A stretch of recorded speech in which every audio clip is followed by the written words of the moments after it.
Como Iglesia de Jesucristo, Iglesia Centro Internacional Cristiano Vive, tenemos la comisión de ir a predicar el Evangelio a toda criatura y a ser discípulos.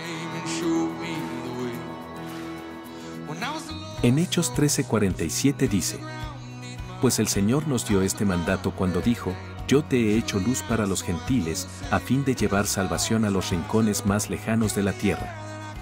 Y uno de esos lugares son las cárceles.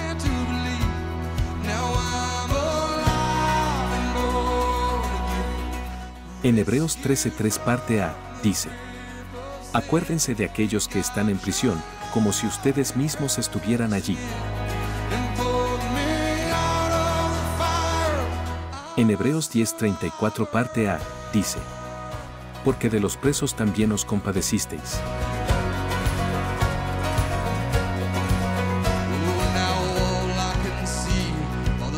Te invitamos a ser parte del ministerio carcelario, que necesita nuevos voluntarios.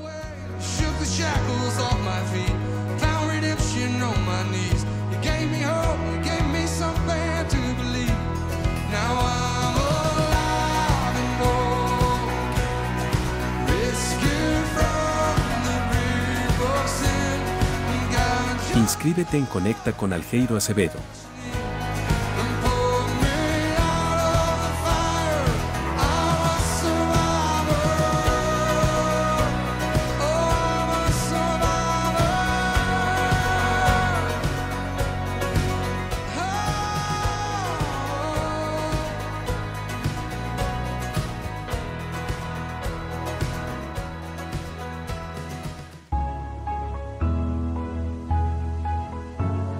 Cada nación, cada lengua y cada pueblo son parte del plan eterno de Dios. Él nos ha llamado a llevar su nombre hasta lo último de la tierra.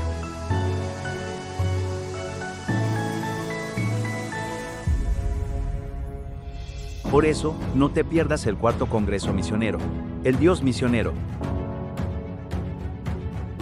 Este sábado 25 de octubre en la Iglesia Vive, un día de visión, enseñanza y pasión por las misiones, de 7 de la mañana a 4 de la tarde, con refrigerio y almuerzo incluidos. Para cerrar, acompáñanos en un culto de agradecimiento de 5 a 7 de la noche. Con una inversión de 50,000 pesos, estarás sembrando en la obra de Dios y siendo parte de su misión.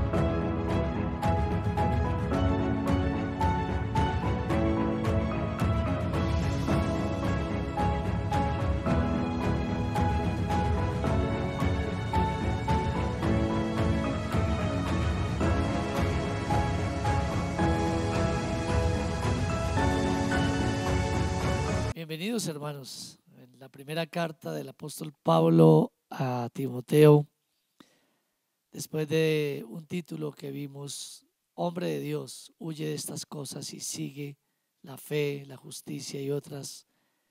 El apóstol Pablo, cuando hablaba de huir de estas cosas, se refería, por supuesto, a lo que dice 1 Timoteo 6, 9 al 10 en cuanto a la avaricia y particularmente al dinero, y hoy continuaremos el tema del dinero. En 1 Timoteo 6, 9 al 10 dice: porque los que quieren enriquecerse, y eso es para todo ser humano, para todo creyente, esa tendencia a querer enriquecerse, dice que caen en tentación y lazo y en muchas codicias necias y dañosas que hunden a los hombres en destrucción y perdición, porque raíz de todos los males es el amor al dinero, el cual, codiciando algunos, no todos, se extraviaron de la fe y fueron traspasados de muchos dolores. En la presente sección el apóstol se referirá a los que son, nuevamente a hablar de riqueza, aquellos que son pudientes, ricos, pero que han tenido la fortuna o la carga y la responsabilidad de ser ricos. Recuerda lo que Jesús dijo a sus discípulos cuando presenciaron, los discípulos vieron el encuentro de Jesús con un joven rico. En Lucas capítulo 18, 24b, 26 y 27 dijo: cuán difícilmente entrarán en el reino de Dios los que tienen riquezas. Y los que oyeron esto dijeron: ¿quién pues podrá ser salvo? Él les dijo: lo que es imposible para los hombres es posible para Dios. Y efectivamente, lo que era imposible para algunos ricos que se convertían de seguir a Jesús a pesar de ser ricos, el milagro también existía. El milagro de la salvación se había dado. Los ricos que también lloran, y podemos decir los ricos que también se convierten por un milagro de Dios. El tema para hoy: los ricos de este siglo, de este mundo. Los ricos de este mundo pueden ser creyentes o pueden no serlo, pero el apóstol Pablo nos va a diferenciar y a dar el enfoque correcto para aquellas personas, que no deben ser muchas, que tienen grandes riquezas, no espirituales, sino materiales. Pueden ser tanto espirituales como materiales, pero aquí habla de lo material. Para los que han recibido el milagro de ser salvos y conservar sus riquezas, o ser salvos y a través del tiempo llegar a la riqueza, Pablo les escribe de la siguiente manera a estos hermanos ricos de la iglesia. 1 Timoteo 6, 17 al 19. A los ricos de este siglo manda que no sean altivos ni pongan la esperanza en las riquezas, las cuales son inciertas, sino en el Dios vivo, que nos da todas las cosas en abundancia para que las disfrutemos. Que hagan bien, que sean ricos en buenas obras, dadivosos, generosos, atesorando para sí buen fundamento para lo porvenir, que echen mano de la vida eterna. Vamos entonces a mirar dos enseñanzas del presente texto, la presente sección, acerca de la piedad, la riqueza. Y la primera enseñanza que nos da el texto es con énfasis negativo, precedidos con la palabra no o ni. 1 Timoteo 6, 17c, volvamos. Dice: a los ricos de este siglo manda que no sean ricos. No, pues Dios les permitió las riquezas. Que no sean altivos en medio de las riquezas, ni pongan la esperanza en las riquezas, las cuales por supuesto que sabemos son inciertas. Hoy están, mañana dejarán de existir. Los creyentes que son ricos lo son porque Dios se los permitió. Muchos anhelarían, o no sé hasta dónde anhelaríamos, tener más recursos. Pero realmente, hermanos, tenemos lo que Dios nos permitió tener, y vamos a tener, así lleguen más recursos a nuestras vidas, lo que Dios permite, y damos gracias por eso. También lo que podemos administrar, lo que podemos resistir. Dios les permite estas riquezas porque Dios les dio la responsabilidad, la mayordomía, y es algo que ellos no deben olvidar. Se les ha dado a administrar riquezas. Dios nunca condenó el ser ricos, por cuanto a alguien le tocaría sobrellevar este privilegio, o como les acabé de decir, esta gran responsabilidad. Deuteronomio 8:18 dice: sino acuérdate de Jehová, porque Él te da el poder para hacer las riquezas, a fin de confirmar su pacto que juró a tus padres, como en este día. Por lo cual, en ninguna manera es pecado ser rico. Hombres como Abraham, Job y Salomón fueron ricos, así como en el Nuevo Testamento lo fueron mujeres como Lidia, patrocinadora de los viajes misioneros del apóstol Pablo, que lo hospedaba en su gran casa, Dorcas o Tabita, benefactora de pobres y necesitados, y así muchos más con actos de caridad, como Filemón, discípulo en cuya casa se reunían los creyentes, un varón hospitalario y amable para con los que venían a morar bajo su techo. También tener un techo en esa época no era tan fácil, sino pocos tenían esos grandes privilegios, pero Dios también los alcanzó a ellos. Se cree tenía en su casa este hombre, Filemón, esclavos para atender a otros. Entre ellos tenía un fugitivo llamado Onésimo, por el cual intercede Pablo para que vuelva a ser recibido. A todas estas personas Dios les dio, además de fe, riquezas. Primera Crónicas 29:12 dice: las riquezas y la gloria proceden de ti, y tú dominas sobre todo, y en tu mano está la fuerza y el poder, y en tu mano el hacer grande y el dar poder a todos.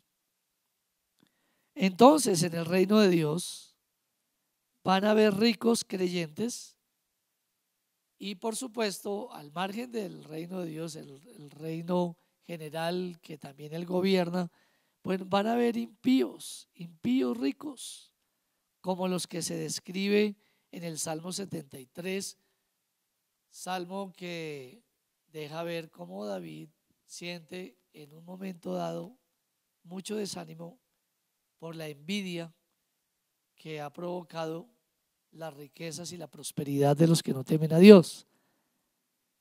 Él dice de estos hombres: no pasan trabajos como los otros mortales, ni son azotados como los demás hombres. Por tanto, la soberbia los corona, se cubren de vestido de violencia, los ojos se les saltan de gordura, logran con creces los antojos del corazón, se mofan y hablan con maldad de hacer violencia, hablan con altanería, ponen su boca contra el cielo y su lengua pasea la tierra. Más adelante dice: y no les pasa nada. O anteriormente también lo afirmó. Bueno, esta actitud de esos ricos, que en palabras del salmista es una actitud despreciable, pues hermanos, es posible que esa misma actitud podamos tener. Sobre todo si tenemos influencia, tenemos poder, o si alguien llega a tener riquezas. Esta actitud es la que deberá diferenciar al rico creyente con el que no lo es: la actitud de la humildad. Los ricos cristianos no deben ser altivos. Por eso Pablo le dice: manda. Es decir, si hay alguno entre la congregación que Dios le ha dado tantos privilegios y está en soberbia y en una actitud arrogante, ve y dile: no es la manera de comportarte. Los ricos cristianos no deben ser altivos, orgullosos o soberbios. ¿Cómo llegan a esta condición de altivez? Empiezan a pensar más alto de lo adecuado. Las posesiones, las casas, los carros, los viajes, el dinero, las ropas, la moda, el prestigio, de un momento a otro los elevan por encima de sus hermanos. Y esto no debe ser así. Todo empieza con el pensamiento. De tal manera que si alguien llegara a ser rico, o Dios lo sigue bendiciendo y prosperando, debe cuidar primeramente su pensamiento. Romanos 12:3 dice: digo pues, por la gracia que me es dada a cada cual que está entre vosotros, que no tenga más alto concepto de sí que el que debe tener, sino que piense de sí con cordura, conforme a la medida que Dios repartió a cada uno. Evitar empezar a mirar por encima del hombro a otros, revelando el pensamiento y la condición de su corazón. John MacArthur escribió a los ricos, o mejor, escribió de los ricos, no escribió a los ricos, sino de los ricos. Es, comillas, es muy difícil ser rico y tener un espíritu humilde. Es muy difícil, pero no es imposible. Pero requerirá negarnos a nosotros mismos. El rico trata a los demás como sus siervos, porque todos están alrededor permanentemente diciéndole: sí señor, no señor. Proverbios 18:23 dice: el pobre habla con ruegos, mas el rico responde durezas.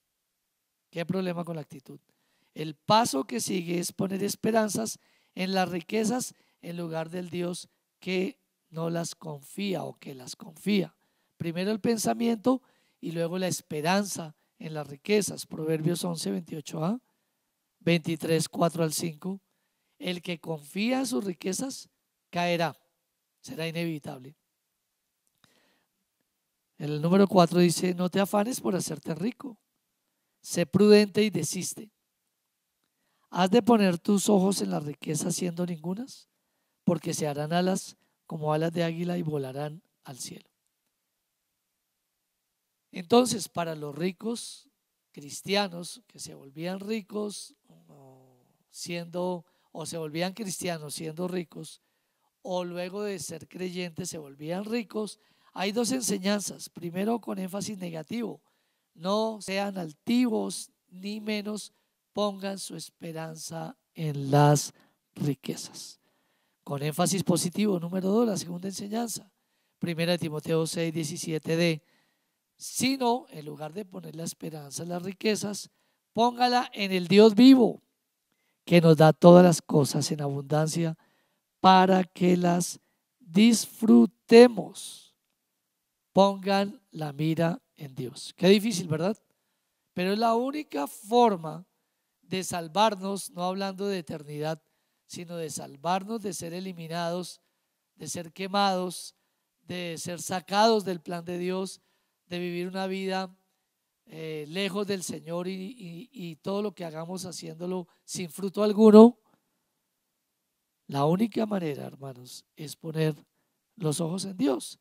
Los que tienen recursos, los que tienen dinero, pero también los que no lo tienen, los que están esperando unas respuestas, que no pongan su mira o no tengan la esperanza en el dinero, sino en Dios. ¿Cómo poner la mira en el Dios invisible? No debemos perder de vista el Dios que se manifestó en la segunda persona de la Trinidad. ¿Cómo vivió? ¿Cómo fue visto? Juan 1:14 dice que el verbo que era con Dios, que era Dios, ese verbo se hizo carne, habitó entre nosotros, Jesús, y vimos su gloria, gloria como del unigénito del Padre, lleno de gracia y de verdad. Su actitud fue la de un ser que demostró su grandeza y riqueza en toda humildad y en toda mansedumbre. Filipenses capítulo 2, versículos 5 al 8 dice: haya pues en vosotros este sentir que hubo también en Cristo Jesús.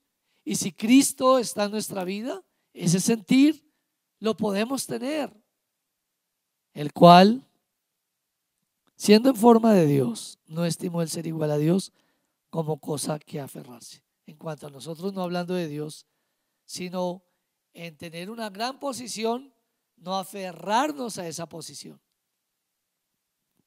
Dice el versículo 7 de Jesús, sino que se despojó a sí mismo, tomando forma de siervo, hecho semejante a los hombres. El ejemplo lo tenemos en Él.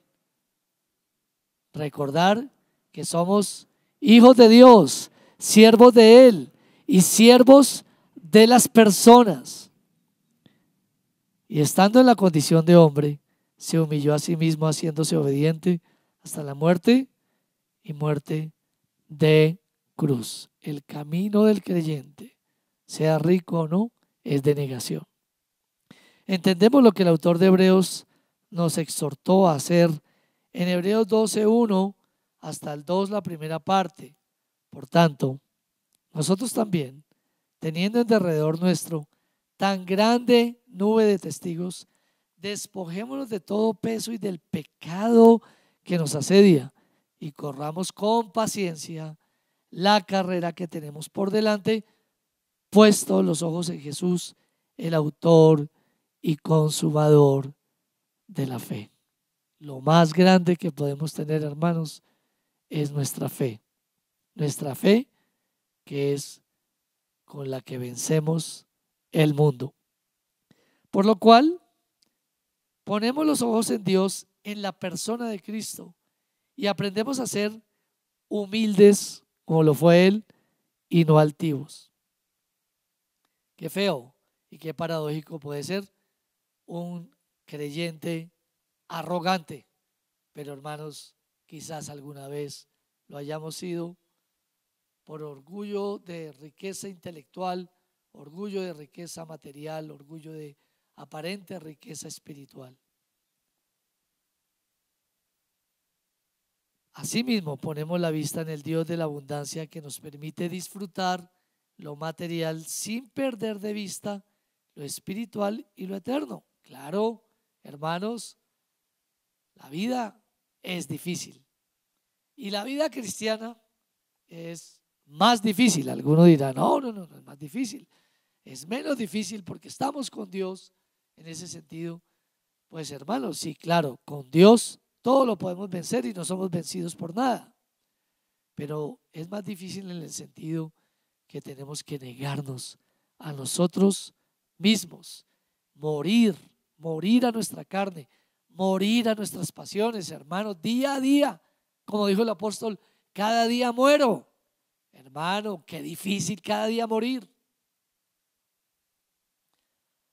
Creo que fue fácil o no tan fácil, de pronto muy difícil morir ayer, pero saber que hoy, que lo de ayer no me alcanza para hoy, sino que hoy, mientras respire, debo morir a mí mismo, hermanos, no es nada fácil. Eclesiastés 5:19 nos dice que en medio de esto, pues disfrutemos lo que podamos disfrutar, sin poner nuestro corazón en estas cosas, sino siendo gratos con Dios, disfrutando en Dios, con la bendición de Dios. Dice Eclesiastés 5:19: asimismo a todo hombre a quien Dios da riquezas y bienes y le da también facultad para que coma de ellas y tome su parte y goce su trabajo, esto es don de Dios. ¿Cómo podrá el creyente rico no ser seducido por la tentación de dejar a su Señor? El creyente rico puede ser tentado. 1 Timoteo 6:18 dice algo que deben hacer: no solamente orar, poner los ojos en Dios, sino ser prácticos, dirigidos por Dios en la solidaridad y la compasión con otros. Que hagan bien, dice 1 Timoteo 6:18, que sean ricos en buenas obras, dadivosos, generosos, que usen las riquezas para suplir las necesidades de otros. ¿Quiénes son otros? Bueno, el privilegio que Dios le ha dado a su propia familia. 1 Timoteo 5:8, porque si alguno no provee para los suyos y mayormente para los de su casa, ha negado la fe y es peor que un incrédulo. Pues que haga partícipe de las bendiciones, que no sea tacaño, que no sea un acumulador, que sí le enseñe a administrar y a gastar, que no le dé todo a los hijos, sí, cierto, pero que les permita disfrutar con él de eso que Dios le ha dado, recursos para que en esta vida tenga espacios de viajar, de compartir, sin fundamentarse en ello y sin enseñar a sus hijos de esta forma, pero sí a tener un sano equilibrio.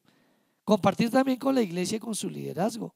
1 Timoteo 5:17 y 18 dice: de la iglesia y de la obra misionera, los ancianos que gobiernan bien sean tenidos por dignos de doble honor, mayormente los que trabajan en predicar y enseñar, pues la escritura dice: no pondrás bozal al buey que trilla, y digno es el obrero de su salario.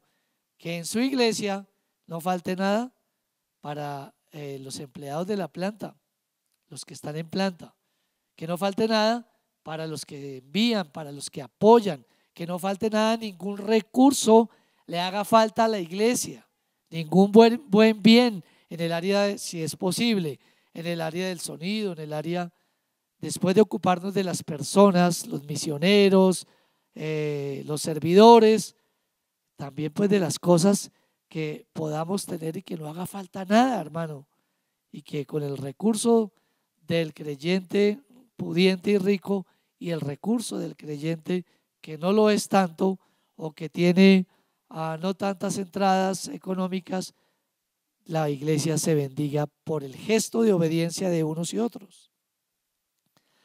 También igualmente a los necesitados de la comunidad de la fe. Hechos 4:34-35 dice: así que no había entre ellos ningún necesitado, porque todos los que poseían heredades o casas las vendían y traían el precio de lo vendido y lo ponían a los pies de los apóstoles y se repartía a cada uno según su necesidad. Hubo un gran avivamiento y había una gran catástrofe. Hoy día no hay que vender todas las posesiones o cosas así, pero sí hay necesitados en medio nuestro. El creyente rico da con bondad, generosidad y sacrificio, pues solo así Dios los recibirá y recompensará en la eternidad Pablo dice en 1 Timoteo 6:19, atesorando para sí buen fundamento para lo porvenir,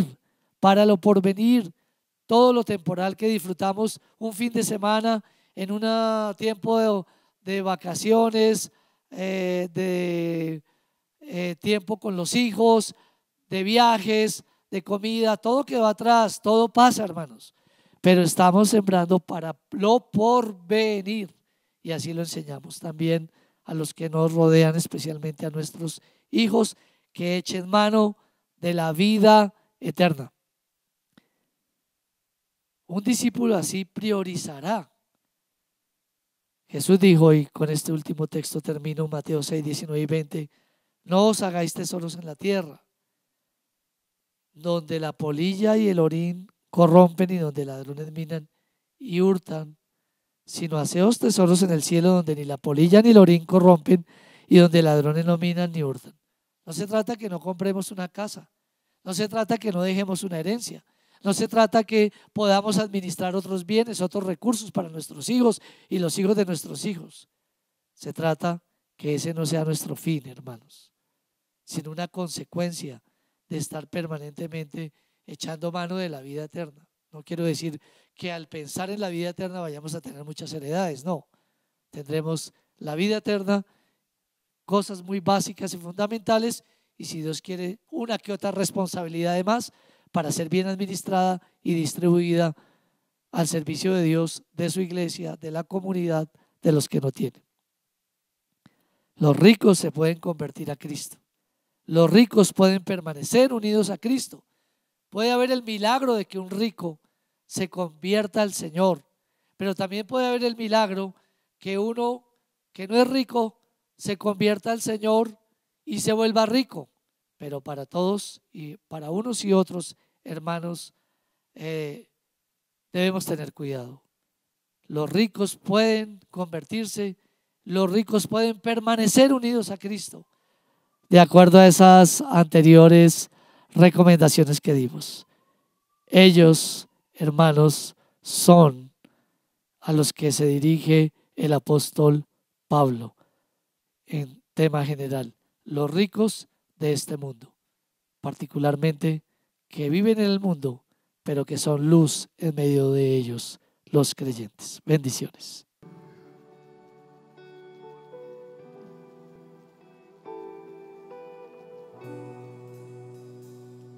Mi orgullo me sacó del jardín, su humildad puso el jardín en mí. Y si vendiera todo lo que tengo a cambio de su amor, yo fallaría.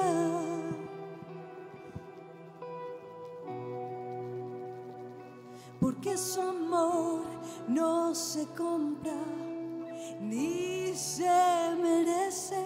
Su amor es un regalo, de gracia se recibe. Porque su amor no se compra ni se merece. Su amor es un regalo, de gracia se recibe. Quiero conocer a Jesús. Quiero conocer a Jesús. Quiero conocer a Jesús. Quiero conocer a Jesús. Mi orgullo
disfrutar en él,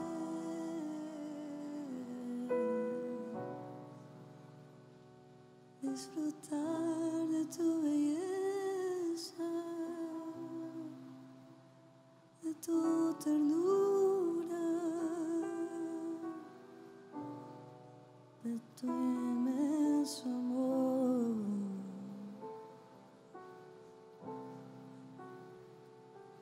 Inexplicable amor, inexplicable amor.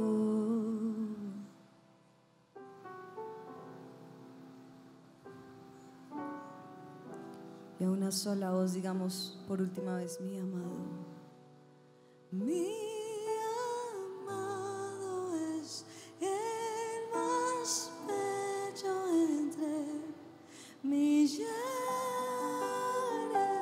y millares. Mi amado es el más bello entre millares y millares. Gracias, Señor. Puede darle gracias allí en su lugar. Puede decir un aleluya, aleluya, aleluya, aleluya. Cristo es Rey, reinas para siempre. Te adoramos y te bendecimos, Señor, en el nombre de Jesús. Amén.